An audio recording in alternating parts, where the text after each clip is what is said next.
Annyeonghaseyo, Shinamida. Hey Roses, I'm back to do another review video, this time on a different spin-off of AOT, and that is Lost Girls. So we have Volume 1, which follows Annie, and Volume 2, which follows Mikasa. I also kind of like how it does this. It's kind of trippy. It's like super trippy that way to me, but a lot of people... I feel like there were some people that were kind of mixed on the OVA for this. I have not seen it personally, so I wouldn't know. But I hope to see it someday. Like maybe if, you know, John or Reva, some of you guys know him as, gets a Crunchyroll, which I doubt he will, given all of the issues that Crunchyroll's been having recently, but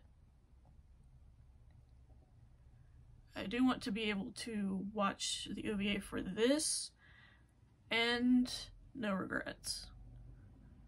I've only seen bits and pieces of No Regrets. I haven't actually seen the full thing. So, Volume 1, like I said, follows Annie, and it basically goes over her life in the military police, starting off. She slept in one day by accident, and her roommate Hitch covers for her, and she said, "Since I covered for you, will you do me a favor so I can go out and meet this guy?" And she's like, "Well, what's the favor?" She said, "This bigwig's daughter's done gone missing, and now the military police are involved," even though despite her being missing 10 days, I still don't get that. If she has been missing for a while, why wait till the 10 days to report it? I do not understand that. But,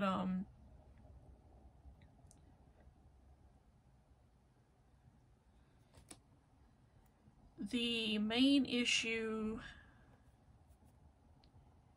with this one specifically, because I like Mikasa's a little bit better, but I'll explain why.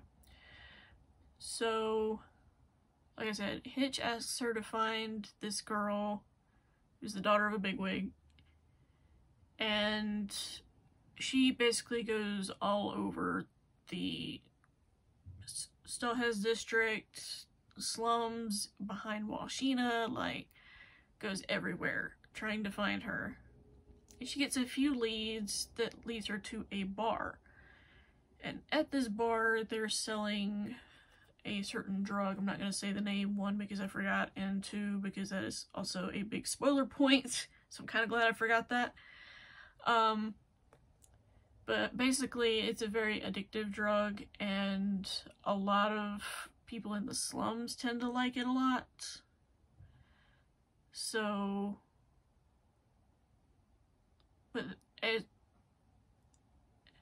So it basically ends up becoming a real big problem, but none of the military police have ever actually caught anybody with it.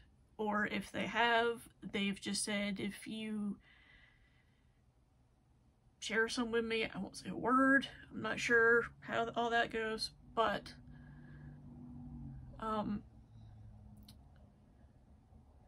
when Annie is trying to get the girl's description from her father, she realizes that something is very off with him.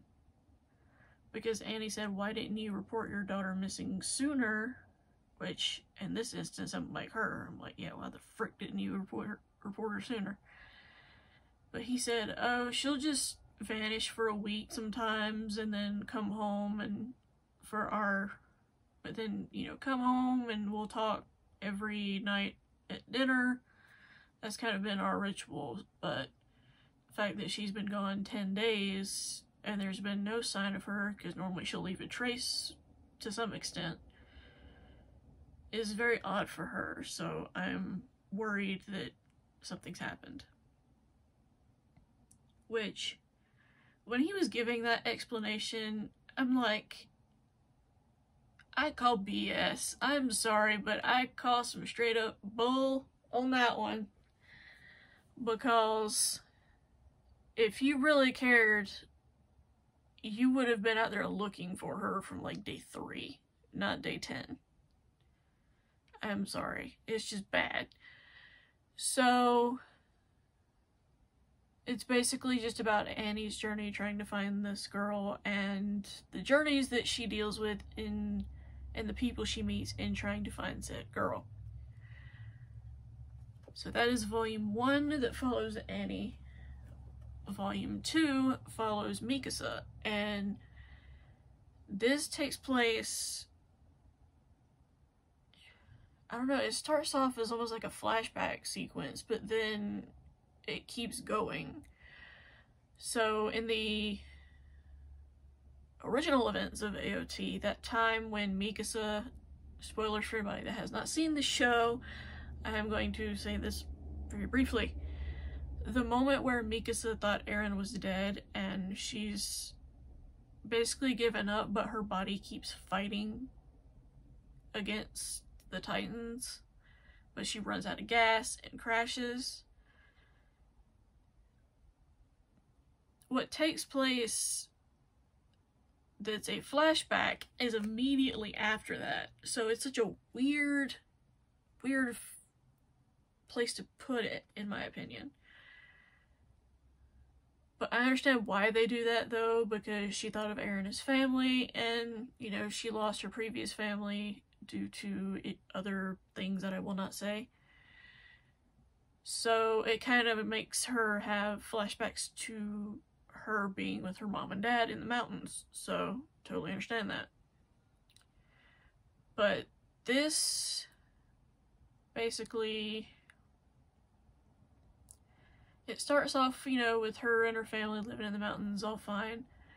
And her mother is actually pregnant. So, Dr. Jaeger, Eren's father, comes to see them every so often and for checkups and stuff. But Eren actually comes with him on a visit, and Mikasa, you know, wants to, you know, play and get to know him, but Eren, being the wild child that he is, decides to want to go to explore the forest. Problem with that, Mikasa says that her parents told her not to go into the forest because it is very scary. But Eren said, well, I'm gonna be here, so what are you scared of? So, again, she's hesitant in going, but goes with him anyway. And all this what I'm talking about, takes place fairly early on, so it's not technically a spoiler. This is just like some events that happen. But, and I'm just gonna say it like this, eventually Eren and Mikasa start to become closer. And, which is interesting to me that they've got closer, because it never did really explain in the anime how they knew each other, so I like that this kind of filled in that gap as far as that goes.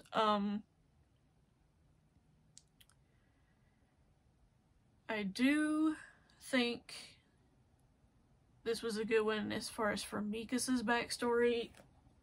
Annie was really just like, hey, can you find this chick? Because she's done up and disappeared, and I want to go out on the town and, you know, with my guy friend and just kind of chill. Mikasa, actually, it goes more into her backstory. And there's another event that happens in this one that I'm not going to get into, but let's just say it involves a character called the Mirror Man. That is all I will say. Because I do not want to spoil that, because that is a big plot hole in Mikasa's story.